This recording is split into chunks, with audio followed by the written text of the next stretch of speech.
Hey, this is Meredith's husband. I've got some SEO advice for you, but I'm going to keep it really simple so that you can understand it, so it makes sense, and most importantly, so you can actually use it.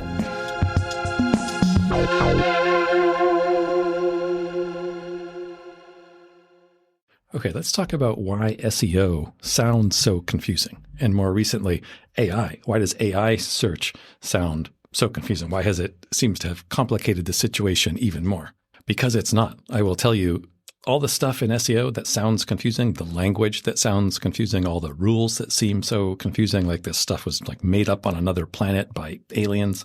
It's not. There are common sense rules behind all of this. And the reason for the confusing names, I will say just right up front, that's mainly because this whole system, SEO, was figured out by kind of computer people. And people who are good with computers, they need to have very specific names for things. And I'm not saying they're geeky. I'm saying like that's a requirement. You need very specific names to determine exactly what type of links you are talking about. Are you talking about internal links, internal outbound links, external inbound links? Are you talking about external links? Are you talking about backlinks? Are you talking about regular links? These things all have very specific meanings, and then the terms get thrown around, and obviously it just sounds really confusing. And then, of course, there's all these rules that seem like they are made up to just punish people, and so that Google can do whatever they want and throw anybody under the bus at any time and keep everybody in the dark. And again, that's not the case. There are very common sense reasons behind all of those rules. It's just that they've never been explained that way. It is not in SEO consultants, it is not in I'm guilty of this too, it is not in our best interest usually of explaining things in a way that they make sense, because then why would people hire us? Okay, that's reason number one. Now, the SEO industry is infamous for this, people throwing around this language and these rules and making it sound really confusing, kind of, throwing gasoline on a fire to kind of rub it into people. Oh, hey, you don't know anything about this, and only I have the key to doing this stuff with your website. Like I just mentioned, I'm guilty of this too, but I always took the approach that I need to do a couple things. When I'm approaching a potential new client, I need to, number one, convince them or reinforce in them that yes, they should hire a consultant. And that means, explaining some of this, but in a way that I hate to say it, but it sounds confusing. That's how I demonstrate, hey, it is confusing. You will need some help. And also the other thing that I need to do when meeting a potential new client is demonstrate my own knowledge.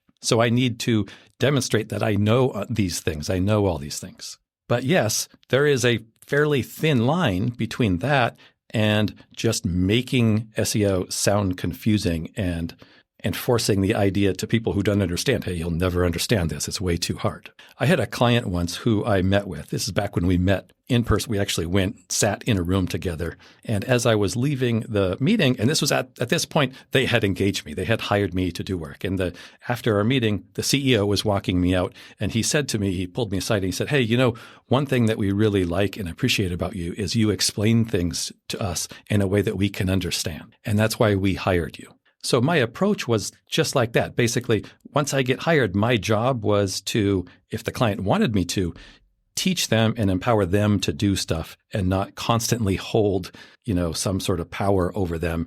And this is, to this day, this is kind of my approach. When I do mentoring, and my mentoring, every single module has 3 parts. And the first part is to explain what it is we're doing. Why are we doing it, and what are we trying to do, so that it makes sense, not so that it's some convoluted set of rules with a made-up language. Okay, that's the first part. And then I go through the steps of what we need to do. But without that knowledge, it's like you feel like you're in a room in the dark trying to paint a picture.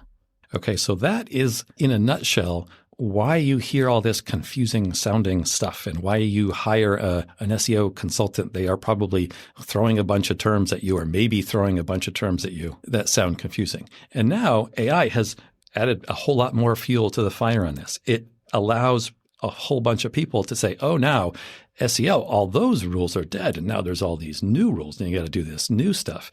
And from like an SEO search perspective, the adoption of AI and the rules that have come along as a result of people using AI to search is really fairly simple. In fact, if I look back over the last 20 years of the changes that have happened in SEO, and then the change in the work that we would need to do as a result of those changes, this change, although it seems like the biggest, is relatively minor. And that's because when you do an AI search, when you use your AI model to do a search, it goes out and it uses a search engine. And you can ask whatever model you use. You can say, hey, when you look for live information, like current information, where do you find it? And I have asked ChatGPT this directly. I said, hey, and I got to the point, I said, hey, is it possible for you to search the internet without using a search engine? And the answer was no. So the foundation for appearing in AI searches is SEO. It's all the same stuff. And then on top of that, yes, there are some new rules. But if anybody suggests to you that SEO is no longer necessary because now everybody uses AI, that person either doesn't know what they're talking about, or they're just probably more likely trying to get you to hire them. They want your money. Now, I will admit there are some other ways to get into AI search, but that, when you are talking about that, what you're really talking about is training material. And that's the information that is fed into an AI model just so that it has a big background of knowledge. When AI looks for current information, and that is what you and I as business owners should be interested in. Our information, your website, my website, our services are never I won't say never, but probably never going to be fed into an AI model as training information. Let's kind of at least hope not. However, we do want to be found when a live search is performed, because our businesses, searches like, what's the best photographer in St. Louis? That's not training information. That is going to change from year to year, maybe even month to month. And it's going to depend on opinions on what type of photographer. That's live information. And to find that sort of answer for a user, an AI model is going to use a search engine.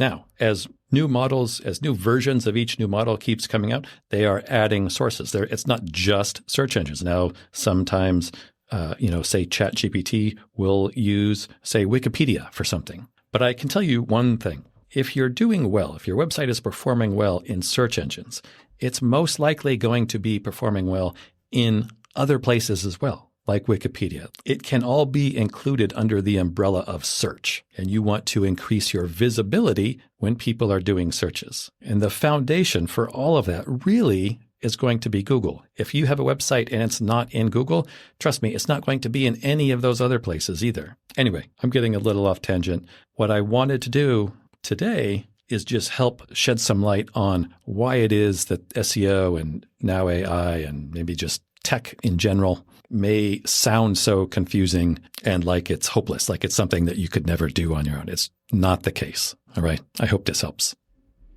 Hey. Thank you so much for listening. We really hope that you find this helpful and useful. And if you do, what you could do for us as a thanks would be to, drumroll please, yes, leave a review. Yes, everybody says it, I know, but it really does make a difference. Take 3 seconds, leave as many stars, say something really nice about what you like about the podcast and maybe why other people would like it. It would mean the world to us, especially my husband. That better? All right, I'm going to try one where I'm not going to be charming.